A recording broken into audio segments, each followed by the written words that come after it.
what does it feel like to live in such fear? There are people that are literally afraid not only to not go outside, but to stay inside of their doors. You are listening to It's All Mental Podcast, a show that empowers Black and Brown females on how to maintain good mental health through personal and real-life experiences. Each week, we explore various topics that any female can relate to. I am your host, licensed professional counselor, and owner of Glass Seats, Pamela Smith.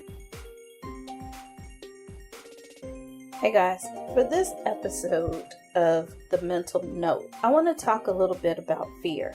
So I'm in Orlando and I'm here for podcast conference. I am also going to be interviewing for the podcast at NASA. That was super exciting, right? So that is one example of fear, anxiety, imposter syndrome, all rolled into one. So I'm in a hotel and I'm going down for breakfast, and there is a couple and a little girl in the elevator. I thought they were all together. Then the lady says that the little girl had been riding the elevator up and down, up and down. The little girl didn't speak English. She spoke Spanish only. And the guy spoke Spanish, but she wouldn't even acknowledge him.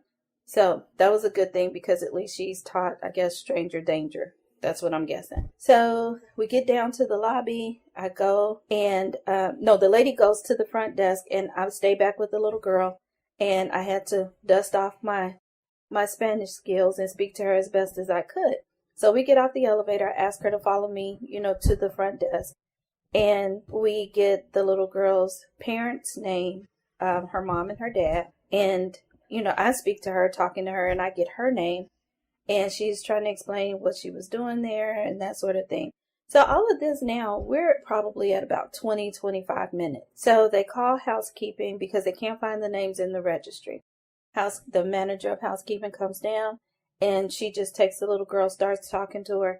And so I'm following behind them, and I'm asking her, I'm like, well, where are you going? What are you doing? And she goes, well, I'm going to, take her to see if she can find her parents. She said they were down for breakfast. Okay, fine. I'm walking behind them a little bit, and I said, okay, so what is your name? Because, now I'm fearful that I've let this child go. I know it's an employee, but, like I know that employees can be dangerous as well. So she gave me her name. I gave her my name. And I'm standing in line waiting to order my food.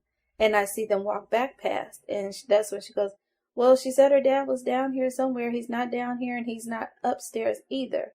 And so they disappear around the corner. So it got me to thinking. We are in 2019. It's a very volatile political climate. And the little girl spoke no English. Her parents' names weren't on the registry for the hotel, at least not the names that she knew of. And I wondered, did they register under different names simply because they have to have an American persona and identification, as well as their own true natural persona and identification? It bothered me because regardless if she's here visiting, if they're here visiting, if they're here illegally, as people call it, or I should say undocumented, how frightened were they that now we're looking at about 35 minutes.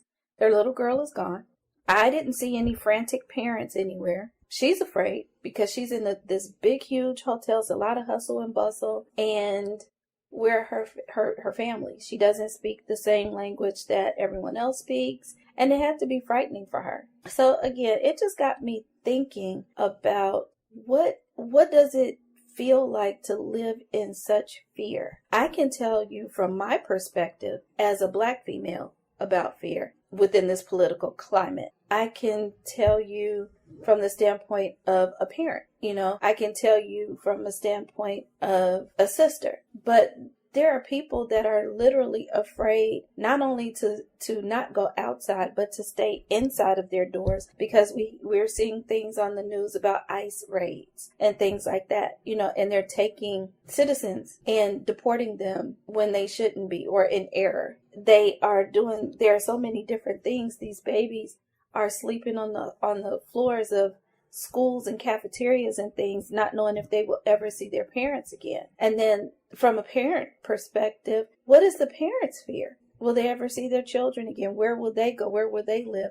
And they are being deported in error, some of them, and some of them not. It just makes me wonder about the fear factor in today's societal and political climate. What's your thought on it? Send me an email so we could talk about it. And on the next mental note, I'll read the email. We will discuss it and go from there. Thanks, guys. And as you know, it's all mental. Thanks for listening to It's All Mental Podcast. If you could do us a favor and leave a review on Apple Podcast, that would be great. Until next week, I am your host, Pamela Smith.